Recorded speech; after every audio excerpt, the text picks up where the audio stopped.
So if you don't understand that simple thing, that you're the keeper of that data, and you don't understand that you need to secure your networks, you need to change your default username and passwords, you need to basically lock that data up.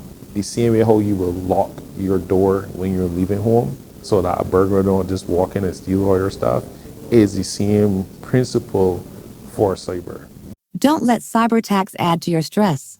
TheCyberPeople.com offers cybersecurity awareness training designed specifically for small businesses like yours. Spot phishing scams, secure your network and customer information, respond quickly and effectively if a data breach occurs. Visit www.thecyberpeople.com to learn more. Welcome back to the CyberScene podcast. We recently attended the Caribbean Digital Forensics and Cybersecurity Summit, where we had an opportunity to sit down with two cybersecurity experts, Edward Millington and Neil Hinds. So we're going to shift gears a little bit and we're going to head over to that conversation we had with Mr. Hinds. If you're now joining us, you can review the first part of this episode where we had a conversation with Mr. Millington. How did your journey in cybersecurity begin and what drew you to this field?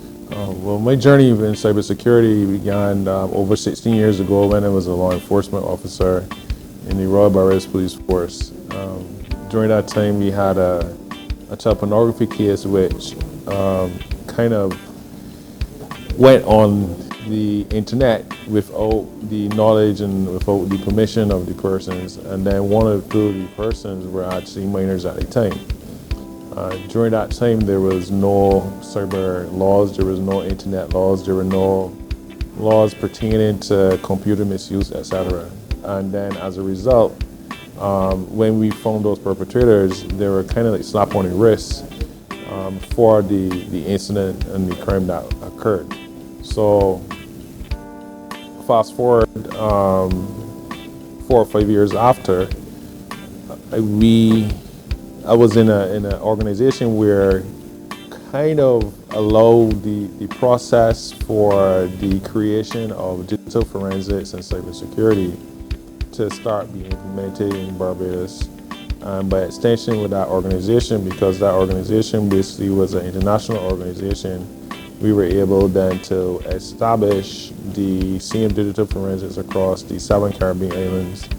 And through training and other processes, we were able then to create digital forensics labs, and then that gave rise to the cybersecurity. Fast forward 5 years, again, the mere fact that the Data Protection Act came into play and the aspect of cyber attacks occurring in Barbados and the region, it drove me even more to complete my studies in cybersecurity and networking in order to help facilitate and help drive the nation and the Caribbean into the forefront of fighting these cyber threats as well as fighting cyber crimes on a whole. What opportunities exist for young Barbadians interested in pursuing cybersecurity careers? There are a lot of opportunities that exist. I believe what needs to be done is the framework needs to start moving forward more positively, which would then create more opportunities for young professionals in the cybersecurity field. Because it's not in our nature, because it's not in our culture fully, it appears as though it's stagnant, and persons are, yes, the Cyber Nation program allowed the opportunity for persons to gain knowledge in the cybersecurity field, but having that knowledge and then the companies and organizations not fully equipped and fully aware of the cybersecurity requirements and the need for IT, the difference between IT and cybersecurity is going to appear stagnant. However, if you look in this digital world today and we look at the advancement, the evolving threats that is occurring, it is a field that is going to require more and more cybersecurity professionals. It's going to take time, but I would encourage those who are really passionate about cybersecurity, who are really passionate about either the implementation of policies, incident response, protecting their national heritage and their national economies, etc. I would encourage you to continue to grow in the field because it is a field that is going to expand. It's a field that is going to actually is very financially benefit you in the long run. But it's just that it's going to take a little bit more time. It is going to be more and more on the forefront because the threat of artificial intelligence being used more widely with cyber threats and cyber attacks is becoming increasingly more complex and complicated, and will require professionals who can really sit down and analyze logs and implement rules and regulations and policies in order to protect businesses, governments, and the general public. How does the lack of robust cybersecurity affects Barbados' position as an international business center? That's a very interesting question. Barbados is a growing economy and has been on the international front for quite some time. The lack of the cyber framework or cybersecurity framework is going to affect the business community eventually. Well, it's affecting the business community currently, but the threat of cyber terrorism is going to more encourage the vulnerability really that exists within this infrastructure. It's going to encourage more cyber terrorism, which is eventually going to affect businesses because, as we all understand, the main income driven, the income coming into the Caribbean is tourism. Off of the tourism dollar, there is the international communities who want to set up businesses. But if you have a vulnerable infrastructure when it comes to cybersecurity, those international businesses are going to see Barbados and the region actually as risks and not as profit, or not as it's basically going to see it on a negative aspect. Place is we are encouraging international businesses into Barbados. We need to fix our infrastructure. We need to increase that framework. We need to increase the regulatory regulations. We need to also increase not only the implementation, but constant review of those policies, ensuring that businesses are keeping their data secure and that they have business continuity, that they have all the other security and policies in place. Other thing that they need to have is, and they need to really understand, is that yes, you may have an IT team on staff that's running your networks, that's ensuring that your networks are maintained, your software is maintained, but that's a separate field to cybersecurity. Cybersecurity involves a more in-depth, is more hands-on, is more intriguing, is more, you have to be able to look at logs, understand logs, you have to be able to do an incident response. You have to find out who, what, when, and where. And then you have to know how to take that information and be able to present it in order for either an internal investigation, an internal audit, or external. Because as you know, cyber attacks have no boundary. It is boundaryless. So something may happen in Barbados, but has a connection in the US, in Canada, or far out as Europe, or further out in the Middle East. What emerging threats should Caribbean businesses be preparing for? Very good. The emerging threats is going to be the increasing use of artificial intelligence in carrying out these attacks on businesses. We're going to see a lot more increase in phishing emails, but the phishing emails are going to be so sophisticated that on the blink of the eye, you would think that it is an authentic email. But when you have to really understand that the policies and procedures that are being put in place by businesses, not only for their clients, but for the employees, that you do not click on links, because you don't know what type of malware or viruses are involved in those are embedded in that link. And the best thing for you to do is to contact IT not IT. Well, in this case, yes, IT, because IT is handling cybersecurity. But we are hoping that businesses get to the point where they employ 2 or 3 cybersecurity professionals on staff. It could be junior staff, and then have the businesses like Carisat Global and other businesses in the Caribbean to come in and mentor those young professionals. And I go back to the point of Cyber Nation and the training. You have all these young individuals that are currently on island, and I'm understanding that they're expanding to Grenada now, but they're currently on island. They were trained. They don't have the employment because the businesses are not seeing them as value. But at the end of the day, they're value to your business. But if you have these individuals locally, and yes, they're junior, but you have to, for some person to become a senior or become a real expert, they have to put in the hours and the time. And the only way they can do that is if they're employed. So that is something that the businesses have to really look and put into place. And when I say businesses, not only businesses, because we have boards that runs certain financial institutions and corporations, etc. Those board members have to understand that it's them that have to push this implementation process, to have cybersecurity professionals on staff. And you have a pool of persons here. Why not utilize them? I know some of them are saying is an HR issue, is this issue, is that issue, but why are you balancing on a scale of issue with risking against your costs when you're going to lose a lot more if you do not implement cybersecurity professionals on staff? So the bottom line of a business is dollars, just dollars, but you're going to keep losing money. And on that note, I get it. You're going to say that the insurance will pay the follow. Insurance companies are going to get to the point where they're going to say enough is enough.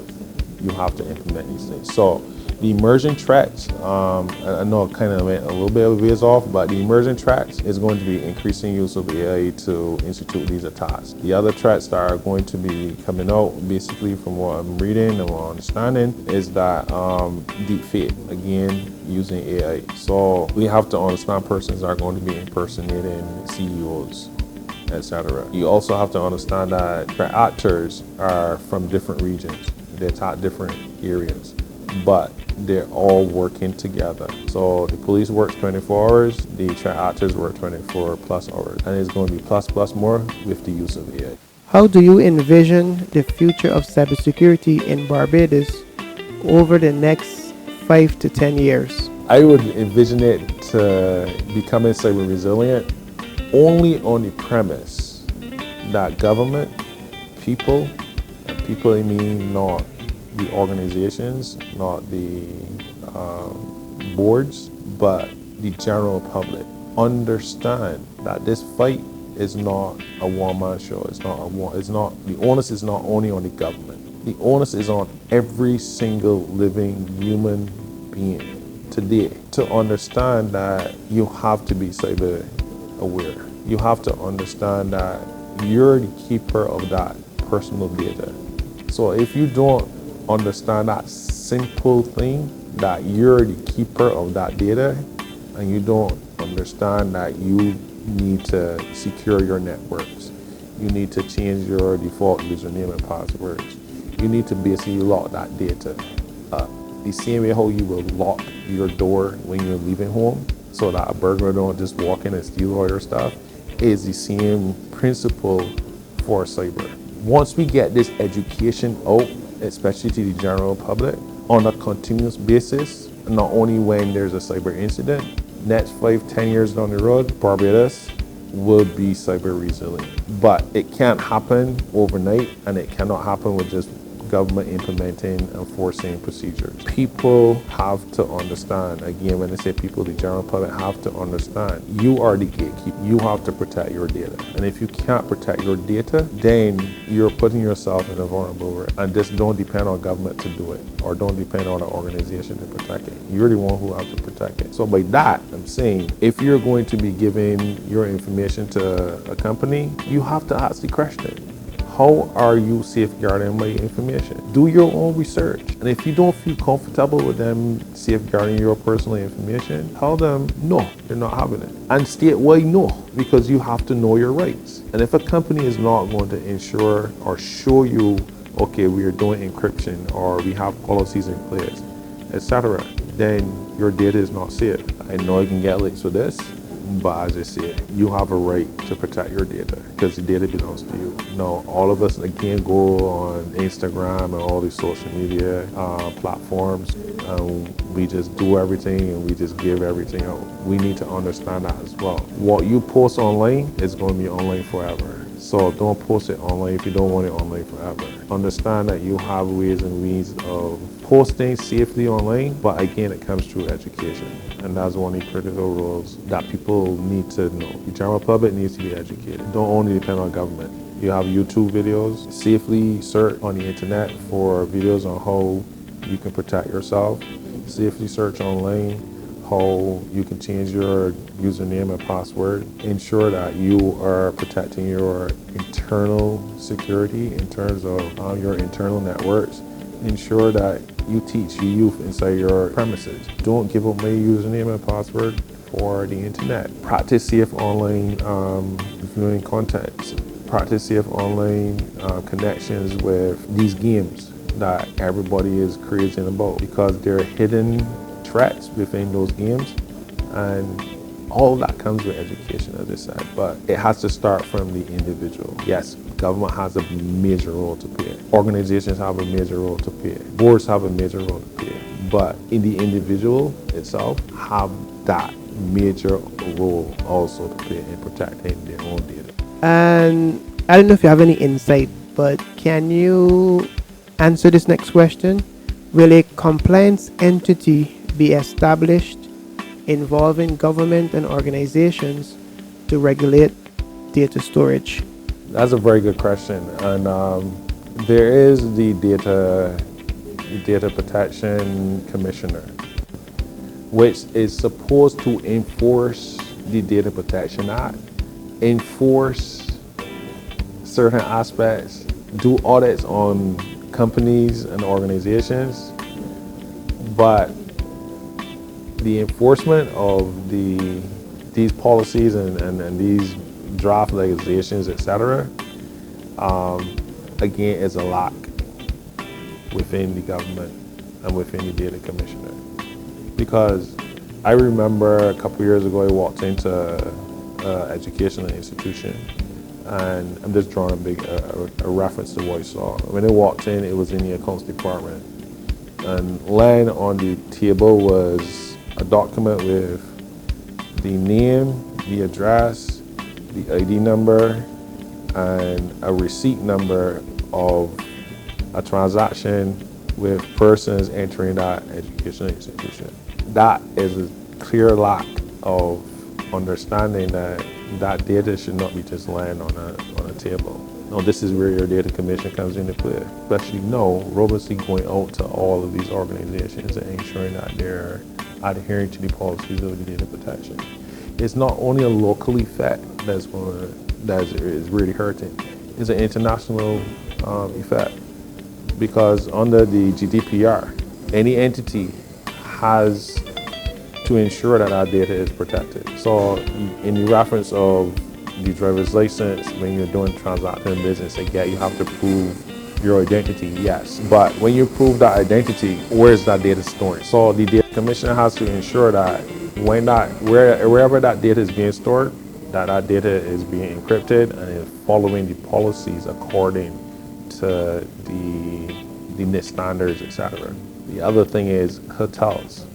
When you check into a hotel, the hotel is supposed to verify your identity. I know in some regions they actually photocopy your identification document and put it on the file, and the file stays in the drawer. I remember traveling and I seeing that, and they always ask the question, what are you going to do with that after you leave? Oh, sir, restart it. I said, well, I want to restart it. I had to leave abruptly in one area, in one hotel, and then 6 months after I went back, that document was still in the file. There are things like that that the data commissioner has to put in play review and do audits on companies, the same way how to do audits on financial institutions. It has to be now implemented for cybersecurity. And if they don't do that, we are still failing at the end of the day. Thank you very much for taking the time out to join us for this part of this episode. This is a 3-parter, so you can look forward for the next part where the cyber people will give their insight and a review of the summit. Stay tuned.